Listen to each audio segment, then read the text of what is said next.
ఈ సమావేశంలో చాలా వరకు కొన్ని జిల్లాల కలెక్టర్లు, మున్సిపల్ కమిషనర్ గారు వీళ్ళు మాట్లాడి నివేదిక ఇవ్వడం జరిగింది. మోర్ ఆర్ లెస్ అన్ని జిల్లాల్లో ఇలాంటి సమస్యలే ఉన్నాయి. ఈ సమస్యలను అన్ని దృష్టికి పెట్టుకొని ఇప్పటి వరకు లాస్ట్ 2 రోజుల నుంచి అత్యవసరమైన సేవలను అందించడం, అత్యవసరమైన పరిస్థితులను మీరు అడ్రస్ చేయడం జరిగింది. ఇప్పుడు థెరపీ వచ్చింది, వర్షాలు ఆగినాయి కాబట్టి క్షేత్రస్థాయిలో కలెక్టర్లు మీరు బృందాలను పంపించండి.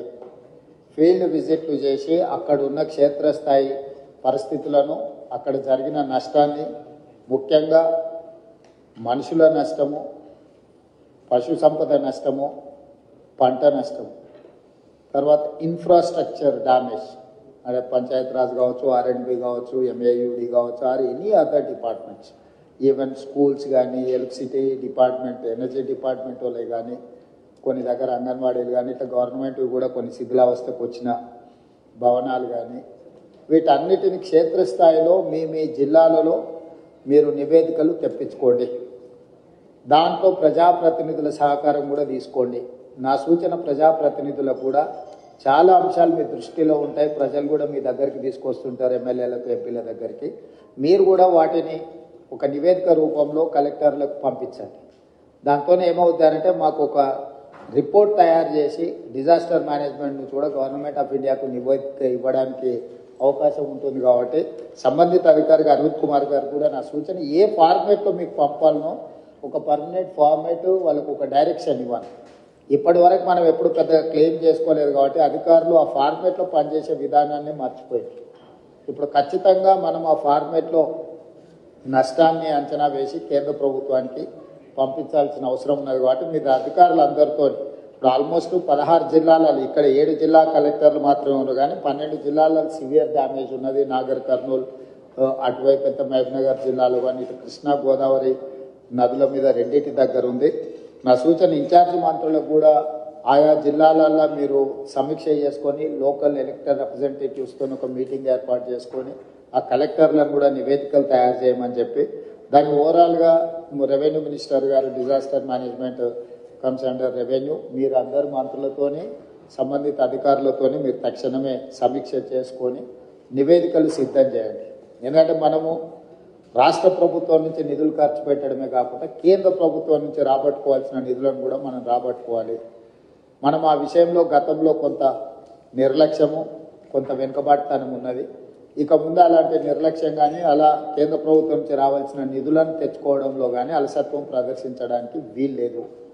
అలా ఎవరైనా అధికారులు వ్యవహరిస్తే అధికారుల మీద కూడా చర్యలు తీసుకోవడానికి ప్రభుత్వం వెనకాడదు. దయచేసి అధికారులకు నా విజ్ఞప్తి, ప్రభుత్వ విధానము మారింది. ప్రభుత్వం స్పష్టంగా కేంద్ర ప్రభుత్వం నుంచి రాబట్టుకోవాల్సిన ప్రతి రూపాయిని రాబట్టుకుంటుంది. మన దగ్గర నిధులు ఉన్నాయి, మనము ధనిక రాష్ట్రం అని చెప్పి కేంద్రం నుంచి తెచ్చుకోవాల్సిన నిధులను తెచ్చుకోకుండా ఈ రాష్ట్ర ప్రభుత్వం వదలదు. కాబట్టి ఎంత డ్యామేజ్ అయితే అంత కంప్లీట్గా అసెస్ చేయండి. బ్రిడ్జ్లు, అక్కడక్కడ లోకాజ్ వేలు, ఇప్పుడు చూస్తే 100 ఫీట్ రోడ్లే కొట్టుకొని పోయినాయి.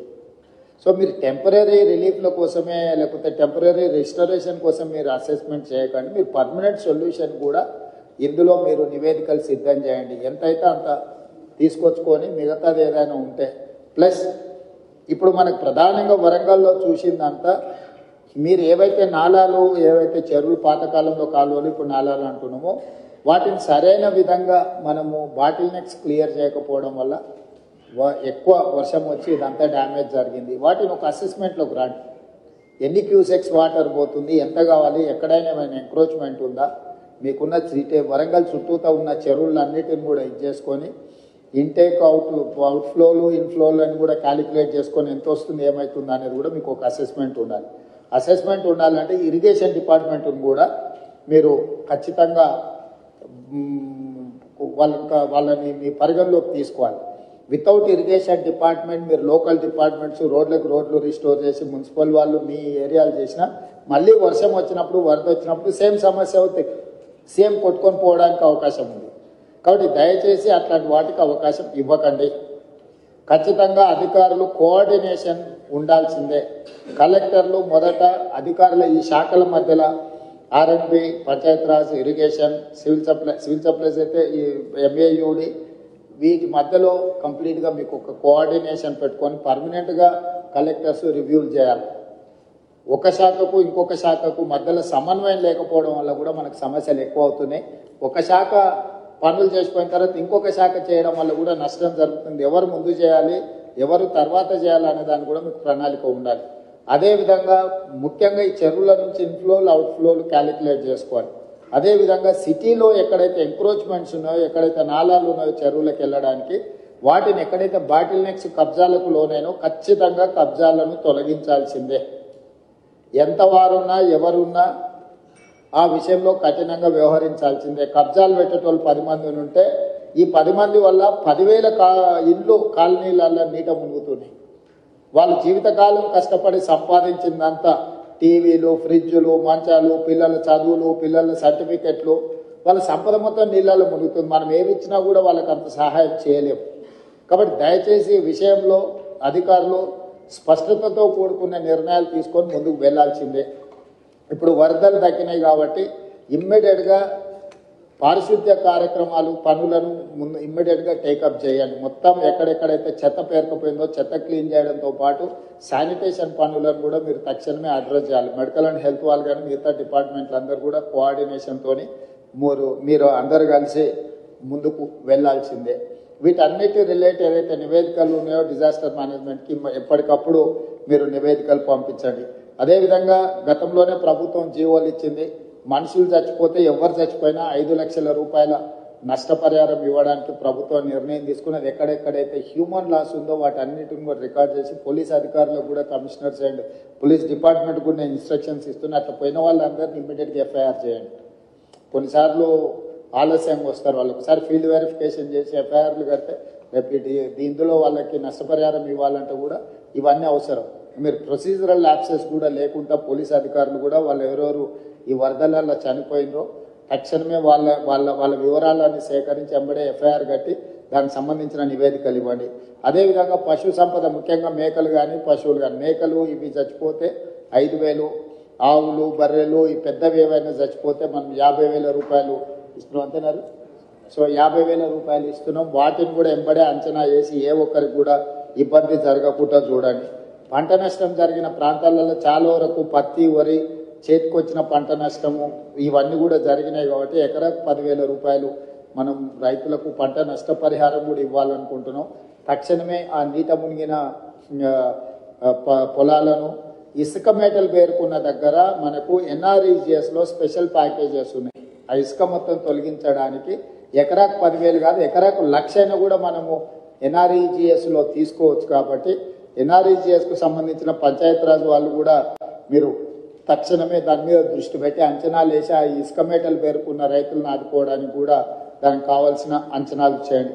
అదేవిధంగా ఇంట్లో మునిగిన వాళ్ళు, ఇంట్లో పోయిన వాళ్ళకు ప్రతి ఇంటికి మీరు అంచనా వేసి 15,000 రూపాయలు నష్టపరిహారం వాళ్ళకి ఇవ్వండి. అంటే ఇళ్ళకి నీళ్లు వచ్చి వస్తువులు తడిచిపోయిన వాళ్ళకి ఏమి ఇచ్చినా మనం సహాయం చేయలేం, కానీ కనీసం అట్లా పోయిన వాళ్లకు ప్రతి ఇంటికి ఒక 15,000 రూపాయలు ఇవ్వడానికి అవసరమైన సహాయక చర్యలు చేపట్టండి. తర్వాత అత్యంత పేదలుండి గుడిసెలుండి లేకపోతే ఏదైనా కొట్టుకుపోయిన వాళ్ళు ఉంటే ఇందిరమ్మ ఇండ్లు ఇచ్చే అర్హత ఉంటే ఒక స్పెషల్ దీని కింద అయినా మనం కాన్స్టిట్యున్సీ వైజ్ ఇచ్చే కోటా కాకుండా అవసరం అనుకుంటే ఏమైనా అదనపు కోటా అయినా కూడా ప్రభుత్వం ఇస్తుంది. అట్లా ఇండ్లు కోల్పోయి నిరాశ్రయులు అయిన వాళ్ళని కూడా లిస్ట్ అవుట్ చేయండి. వాళ్ళకు కూడా మనం కొంతమేరకు ఇల్లు ఇవ్వగలిగితే ఇవ్వచ్చు. అదేవిధంగా ఇంతకుముందు వెళ్ళిన కాలనీలలో వాళ్ళు ఇళ్ల పట్టాలు, ఇళ్లకు సంబంధించిన అంశాలు కూడా చెప్పించారు. కలెక్టర్ గారు, లోకల్ మున్సిపల్ కమిషనర్ గారు ఫీల్డ్ విజిట్ చేసి ప్రభుత్వ భూమిలో ఆల్రెడీ పట్టాలు ఇచ్చుంటే వాళ్ళకి ఇల్లు ఎట్లు ఇవ్వాలి, పట్టాలే ఇవ్వకుండా ప్రభుత్వ భూమిలో వాళ్ళు ఇల్లు కట్టుకొని ఉంటే వాళ్ళకి పట్టాలు ఎట్లు ఇవ్వాలి. కొన్ని దగ్గరలో సికం ల్యాండ్లలో అప్రోచ్ అయిన చెరువులలో సికం ల్యాండ్లలో మనము పట్టాలు ఇవ్వడానికి కుదరదు. కాబట్టి ప్రత్యామ్నాయం ఏం చేయాలనో కూడా మీరు దాన్ని దృష్టిలో పెట్టుకొని చేసుకోవాలి. పర్టికులర్గా వరంగల్లో municipal and irrigation department coordination missing. ఇమ్మీడియట్గా ఇన్ఛార్జ్ మినిస్టర్ గారు, సంబంధిత అధికారులు, మున్సిపల్ అండ్ ఇరిగేషన్ మినిస్టర్, ఈ మున్సిపల్ అండ్ ఇరిగేషన్ అధికారులు కూర్చొని కాంప్రహెన్సివ్గా హన్మకొండ అండ్ వరంగల్ మొత్తానికి మీరు కాంప్రహెన్సివ్ ప్లాన్ చేసుకోవాలి. Warangal outer ring road inside ఏదైతే ఉందో, కోర్ అర్బన్ వరంగల్ ఏదైతే ఉందో కోర్ అర్బన్ వరంగల్కి మీరు అండర్ గ్రౌండ్ డ్రైనేజ్ విషయంలో కానీ రోడ్ల విషయంలో కానీ మిగతా డెవలప్మెంటల్ ఇష్యూస్లో కంప్లీట్గా కాంప్రహెన్సివ్ ప్రణాళిక చేసుకోవాల్సింది. దీంట్లో భాగంగానే స్మార్ట్ సిటీలో మీకు కొన్ని నిధులు వచ్చినాయి. మీరు కొంత దూరం స్మార్ట్ సిటీలతో నిధులతో కట్టేసి అక్కడ వదిలేసేది. మీరు అట్లా వదలడం వల్ల ఇంకా పెద్ద సమస్యగా మారుతున్నారు. సో స్టేట్ గవర్నమెంట్ నుంచి అని ఏం కావాలో శ్రీదేవి గారు మీరు ఆ స్మార్ట్ సిటీలో చేయంగా మిగిలిన పనులు ఏం చేయాలనో కూడా దానికి ఒక నివేదిక తయారు చేయండి. మనం అవసరమైతే ప్రత్యేకంగా బడ్జెట్ ఇచ్చి వరంగల్ మీద ప్రత్యేకంగా ఫోకస్ పెడదాం. పనులు మాత్రం వదిలేయడానికి వీలు లేదు. స్మార్ట్ సిటీలో తెచ్చుకోగలిగిన తెచ్చుకోండి. బ్యాలెన్స్ వర్క్స్ ఏవైతున్నాయో ఖచ్చితంగా స్టేట్ గవర్నమెంట్ నుంచి మీరు ప్రపోజల్ ఇవ్వండి. Government is here to sanction all those ఏవైతే సమస్యలు ఉన్నాయో వాటికి సంబంధించి. అదేవిధంగా ఇప్పటి వరకు ఆ స్మార్ట్ సిటీలో మీరు ఫండ్స్ క్లెయిమ్ చేసిందా చేయలేరు, ఎందుకంటే లాస్ట్ టైం ఎక్స్టెన్షన్ తీసుకొచ్చినాం 1 year వరంగల్ స్మార్ట్ సిటీ. ఇప్పుడు దానికి సంబంధించి కూడా మీరు ఏమేం చేయాలనుకుంటున్నారో వాటన్నిటిని కూడా మీరు ఖచ్చితంగా ఎంబడే టేకప్ చేయాలి. ఈ మీటింగ్ అయిన తర్వాత నేను ఫస్ట్ కలెక్టర్స్ రివ్యూ మీటింగ్ పెట్టుకోండి. డిపార్ట్మెంట్ హెడ్స్కి నేను సూచన ఏం చేస్తున్నా అంటే head of the department, Panchayati Raj principal secretary, irrigation principal secretary, MAUD principal secretary, ఇక్కడ ఆల్మోస్ట్ అందరు ఉన్నారు. ఫస్ట్ మీ లెవెల్ ఒక రివ్యూ తీసుకొని గ్రౌండ్ లెవెల్ ఒక కోఆర్డినేషన్ ఆఫీసర్స్తో ఒక కోఆర్డినేషన్ ఆఫీసర్స్ కమిటీని ఇచ్చేసి వాళ్ళు కలిసి ఫీల్డ్ విజిట్ చేయాలి. కలెక్టర్లను కూడా అందులో భాగం చేసి కలెక్టర్ల ద్వారా నివేదికలు తయారు చేస్తే మనం ఏం ఫండ్స్ ఇవ్వడానికి ఉంటుందో మనకు స్పష్టత వస్తుంది. మీరు ఒక నివేదిక తయారు చేసుకున్నాక ఏ జిల్లాకు ఆ జిల్లా, ఫర్ ఎగ్జాంపుల్ వరంగల్ జిల్లా, ఉమ్మడి వరంగల్ జిల్లా ఇన్ఛార్జ్ మంత్రి గారు ప్రజాప్రతినిధుల అధికారులతో ఇమ్మీడియట్గా రివ్యూ తీసుకొని ఆ నివేదికలు తయారు చేస్తే గవర్నమెంట్ ఆఫ్ ఇండియా నుంచి ఫండ్స్ ఎట్లా తెచ్చుకోవాలా, స్టేట్ గవర్నమెంట్ నుంచి ఏం ఫండ్స్ ఇవ్వాలనేది రెండింటి మీద కూడా మేము క్లారిటీ ఇచ్చి దానికి కావాల్సిన నిధులు మంజూరు చేసే కార్యక్రమం తీసుకుంటాం. ఇక ముందు ఈ క్లౌడ్ బస్ట్ అనేది పర్మనెంట్. మీరు ఏదో ఈ ఒక్కసారి వచ్చింది దీన్ని టెంపరీగా మీరు అడ్రస్ చేద్దాము అని అనుకుంటే మీ తప్పు. పోయిన సంవత్సరం వచ్చింది, ఈ సంవత్సరం వచ్చింది. మీకు కోవిడ్ తర్వాత క్లైమేట్ చేంజెస్ జరిగినాయి. ఇంకా రెగ్యులర్గా మనం ఈ ప్రాబ్లం ఫేస్ చేసేది ఉంటుంది కాబట్టి ఈ ఇష్యూస్ని పర్మనెంట్గా ఎట్లా అడ్రస్ చేయాలనో మీ దగ్గర ప్రణాళిక ఉండాలి. అంటే రిసోర్సెస్ అంటే ఫండ్స్ రిసోర్సెస్ ఎట్లా మనం చేసుకోవాలి, యాక్షన్ ప్లాన్ ఎట్లా చేసుకోవాలి, మీ దగ్గర అందరి దగ్గర కూడా నివేదికలు పెట్టుకొని చేసుకోవాల్సిన అవసరం ఉంది. దీని మీద ప్రత్యేకంగా దృష్టి పెట్టండి. ఎవరైనా అధికారులు ఉన్న నెక్స్ట్ 10-15 days అన్ని సెలవులు రద్దు చేయండి. క్షేత్రస్థాయిలో నివేదికలు తయారు చేయండి. ప్రభుత్వం వైపు నుంచి మీకు పూర్తిగా సహకారం ఉంటుంది. ప్రజాప్రతినిధులు ఇచ్చే నివేదికలను కూడా పరిగణలోకి తీసుకోండి. ఫీల్డ్లో మీరు క్షేత్రస్థాయి నివేదికలు తెప్పించుకొని తక్షణం దీని మీద చర్యలు తీసుకోవడానికి అవసరమైన ప్రణాళికలు చేస్తే నేను మళ్ళీ అన్ని జిల్లా కలెక్టర్లతోనే హైదరాబాద్ స్థాయిలో నేను మళ్ళీ రివ్యూ తీసుకుంటాను. అది next 1 week, after 1 week ask them to come with reports. టోటల్గా ఆయా జిల్లా నివేదికలు మీరు తెప్పించుకొని మీరు అంతా చేసిన తర్వాత నాకు ఒక రిపోర్ట్ పెట్టి దాని మీద గవర్నమెంట్ ఆఫ్ ఇండియా నుంచి ఒకవేళ ఏమన్నా వాళ్ళ కమిటీని ఎవరినైనా ఇన్వైట్ చేయాలన్నా లేకపోతే మనమే వెళ్ళి నివేదిక చేయాలన్నా ఏం చేయాలనే దాని మీద చేద్దాం. రెవెన్యూ మంత్రి గారు మీరు పర్సనల్గా దీన్ని దృష్టిలో పెట్టుకొని చేయాల్సిందిగా కోరుకుంటున్నాను. ఆర్ఎన్బి అక్కపక్క నుంచి చెప్తుంది ఆర్ఎన్బిలో చాలా రోడ్లు డ్యామేజ్ అయినాయని. ఆర్ఎన్బి అధికారులు వికాస్ ఆర్ఎన్బి నుంచి ఏముందో మీరు స్పెషల్గా ఒక ఆఫీసర్ని ఇచ్చేసి దీని మీద కంప్లీట్గా నివేదికలు తెప్పించండి. లోకల్ ఏ ఇష్యూస్ ఉన్నా కూడా ఒకసారి దీన్ని టోటల్గా నివేదికలు తెప్పించి పనులు పూర్తి చేయాల్సిందిగా కోరుకుంటూ అధికారులు ఎవరు నిర్లక్ష్యం వహించినా ప్రభుత్వం దాన్ని సీరియస్గా పరిగణలోకి తీసుకుంటుంది. దయచేసి నిర్లక్ష్యం అనేది వదలండి. క్షేత్రస్థాయిలకు వెళ్ళండి. కలెక్టర్లు కూడా ఫీల్డ్ విజిట్లు చేయాల్సిందే. నేను కలెక్టర్లు చీఫ్ సెక్రటరీ గారు కూడా చెప్పిన మీ ఏసీఆర్లు రాసినప్పుడు మీ ఫీల్డ్ విజిట్స్ కూడా వన్ ఆఫ్ ద క్రైటీరియా. మీరు అనుకోవచ్చు ఫీల్డ్ విజిట్ చేయకపోతే ఎక్కువ అయితే ట్రాన్స్ఫర్ చేస్తారని. ట్రాన్స్ఫర్ చేయకుండా మీ వార్షిక నివేదికలలో కూడా మీరు ఎన్నిసార్లు ఫీల్డ్ విజిట్ చేసారు, ఎక్కడెక్కడికి వెళ్ళి ఎడ్యుకేషనల్ ఇన్స్టిట్యూట్స్ ఎన్ని చేసారు, డిజాస్టర్లో ఎన్ని అడ్రస్ చేసారు, అన్నిటిని కలిపి దాన్ని కూడా ఒక బెంచ్ మార్క్గా ప్రభుత్వం పరిగణిస్తుంది. దయచేసి ఈ అంశాలను అన్నిటిని కూడా దృష్టిలో పెట్టుకొని ఇప్పటివరకు బాగా పనిచేసిన అధికారులను అభినందిస్తూ బాగా పనిచేయాల్సిన అధికారులకు సూచనలు చేస్తూ భవిష్యత్ కార్యాచరణని సిద్ధం చేసుకోండి అని తెలియజేస్తూ మీ అందరి దగ్గర సెలవు తీసుకుంటున్నా. ధన్యవాదాలు.